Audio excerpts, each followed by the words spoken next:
अश्रद्धया हुतं दत्तं तपस्तप्तं कृतं च यत् असदिति उच्यते पार्थ न च तत्प्रेत्यत नो इह। नमस्कार मित्रों, ये जो श्लोक है भगवद गीता के 17वें अध्याय का 28वां श्लोक है, जिसे हम आज गहराई से समझेंगे। तो आइए सबसे पहले इसके अर्थ को समझते हैं। तो जो श्लोक है वो कहता है, अश्रद्धया हुतं दत्तम, अर्थात बिना श्रद्धा के दी गई आहुति, तपस्तप्तं कृतं च यत्, अर्थात और जो तप करने की क्रिया है, असदित्य उच्यते पार्थ, अर्थात हे पार्थ उसे असत कहते हैं, न च तत्प्रेत्य नो इह, अर्थात वो न तत् को प्रिय होती है और ना ही संसार को। तो पिछले श्लोक में श्री कृष्ण ने कहा था कि जब यज्ञ तप दान और कर्म को तत् के लिए किया जाता है, तो ऐसा जो यज्ञ तप या दान या क्रिया होती है वह शुभ होती है और वह सत होती है। अब यहाँ पर श्री कृष्ण कहते हैं कि कोई भी आहुति एवं तप जो श्रद्धा के अभाव में दी जाती है उसे असत कहा जाता है, और वह न तो तत् को प्रिय होती है, अर्थात वह न तो ईश्वर को प्रिय होती है और न ही वह संसार को प्रिय होती है। तो ये जो है ये भगवद गीता के 17वें अध्याय का अंतिम श्लोक है, और इसके द्वारा हम श्रद्धा को ठीक प्रकार से समझ सकते हैं कि वास्तव में श्रद्धा क्या है। वास्तव में श्रद्धा जो शब्द है वह इस समय पर लोग ठीक प्रकार से समझते नहीं हैं। लोगों ने वास्तव में श्रद्धा का एक मजाक सा ही बना के रख दिया है। लोग वास्तव में सोचते क्या है कि श्रद्धा जो है वह ईश्वर के अस्तित्व में विश्वास है, और केवल इतना ही सोचते हैं। और केवल इतना ही सोच करके वह श्रद्धा जो शब्द है उसके वास्तविक महत्व को नहीं समझ पाते कि ये कितना गहरा शब्द है और किस प्रकार से श्रद्धा की प्राप्ति जो है वह जीवन की सर्वोच्च प्राप्ति है। अर्थात जिसने श्रद्धा को पा लिया उसने वास्तव में जीवन में सब कुछ पा लिया। इस बात को समझ नहीं पाते लोग। तो वास्तव में श्रद्धा क्या है?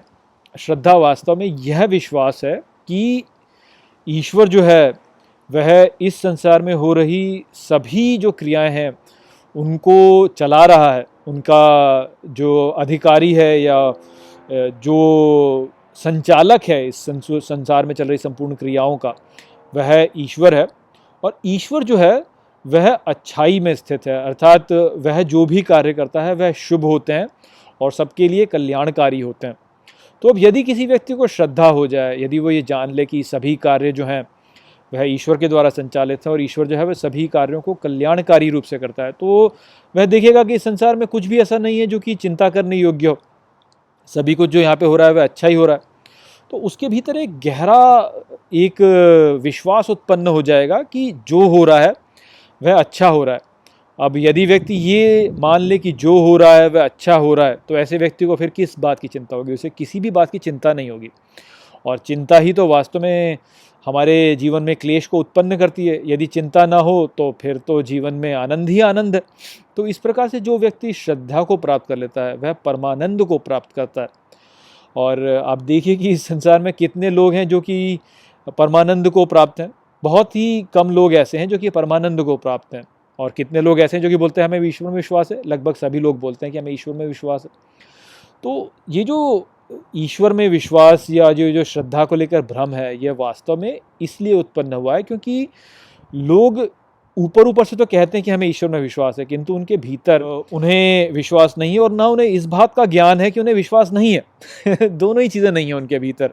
ना तो उन्हें विश्वास है और ना ही उन्हें ये पता है कि उनमें विश्वास नहीं है। तो जब कोई व्यक्ति वास्तव में श्रद्धा को प्राप्त कर लेता है, तब वह व्यक्ति जो होगा वह निस्वार्थ भाव से ईश्वर के लिए कार्य करने लगता है, क्योंकि उसे पूर्ण विश्वास है कि ईश्वर उनकी ओर देख रहे हैं, उनका ध्यान रख रहे हैं। वह ये जान लेते हैं कि ईश्वर उनका देखभाल कर रहे हैं, और क्योंकि वह जानते हैं कि ईश्वर उनका देखभाल कर रहे हैं तो उन्हें किसी बात की चिंता ही नहीं है। वह सभी कार्यों को फिर ईश्वर के लिए ही करते हैं। वहीं पर जब कोई व्यक्ति ऐसा होगा जिसमें कि श्रद्धा नहीं है, जब तक उसमें पूरा विश्वास उत्पन्न नहीं हुआ है कि ईश्वर है और ईश्वर सभी कल्याणकारी कार्यों करता है, तो ऐसा व्यक्ति जो होगा वह सदा स्वार्थी कार्य करेगा। क्यों? क्योंकि उसको ये लगता है कि अरे मुझे ये ना हो जाए, मुझे वो ना हो जाए। तो वह फिर धन संचित करने का प्रयास करेगा कि अच्छा मैं धन संचित कर लूँ, इससे मुझे जो है सुरक्षा प्राप्त होगी। वह शक्ति को प्राप्त करने का प्रयास करेगा, क्योंकि उसे ये लगेगा कि मैं शक्ति प्राप्त करूंगा तो उससे जो है मुझे सुरक्षा प्राप्त होगी। भले ही वो कितना भी कह ले कि मुझे ईश्वर में विश्वास है, किंतु वह फिर भी धन संचित और शक्ति को संचित करने का प्रयास करेगा, क्योंकि उसे वास्तव में विश्वास नहीं है और इसलिए वह इन सब को प्राप्त करना चाहता है ताकि वह सुरक्षित अनुभव कर सके, वह स्वयं को मान सके कि मैं सुरक्षित हूँ। तो जब कोई व्यक्ति इस प्रकार से करता है, जब भी कोई ऐसे कार्य करता है कि स्वार्थी भावना से कार्य करेगा, अपने लिए कार्य करेगा, स्वयं को सुरक्षित करने के लिए कार्य करेगा, तो वह फिर श्रद्धा से आहुति नहीं दे रहा होता है, वह फिर स्वार्थी भाव से आहुति दे रहा होता है। और श्री कृष्ण कह रहे हैं कि जब भी कोई व्यक्ति ऐसे आहुति देता है तो वैसी आहुति ना तो संसार स्वीकार करता है और ना ही ईश्वर स्वीकार करता है, क्योंकि इस प्रकार के जो भी कार्य हैं जो कि स्वयं को सुरक्षित करने के लिए होते हैं, वह कार्य अंततः विफल ही होंगे, क्योंकि जो जो इस संसार में चल रही क्रियाएं हैं उनका जो स्रोत है या उनको चलाने वाला जो है वह तो ईश्वर है।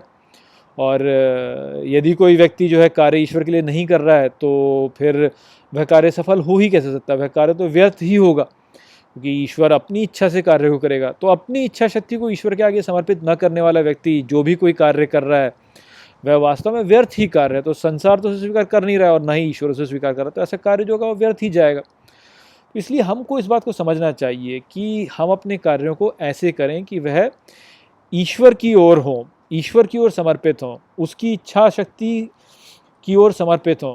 और हमें ये भावना होनी चाहिए कि अरे भले ही जो भी हो जाए, ईश्वर जो है वह मेरी देखभाल कर ही रहा है, वह मेरा अच्छा करेगा ही करेगा, मुझे कुछ भी वह हानि नहीं होने देगा, वह मेरे कल्याण के लिए ही कार्य कर रहा है। तो कुछ बुरा भी यदि मुझे प्रतीत होता है कि हो रहा है मेरे साथ में, तो वास्तव में मेरे अच्छे के लिए ही हो रहा है।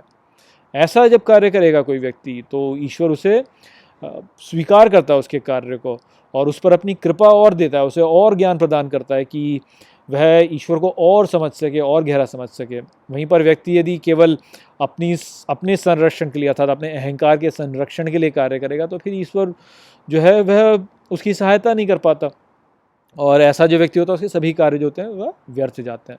तो ये संदेश यहाँ पे था इस श्लोक में। आशा करता हूँ कि मैंने इस श्लोक को आपको अच्छे से समझा दिया होगा। चलिए इसी के साथ इस वीडियो को हम यहीं पे समाप्त करते हैं और यहाँ पर जो है 17वां अध्याय जो है उसके सभी श्लोकों का अध्ययन अब हम समाप्त कर चुके हैं। अब अगले वीडियो में मैं आपको इस अध्याय की जो शिक्षाएं हैं उनका सार प्रस्तुत करूँगा। तो चलिए अब मैं आपसे अगले वीडियो में मिलूँगा। नमस्ते।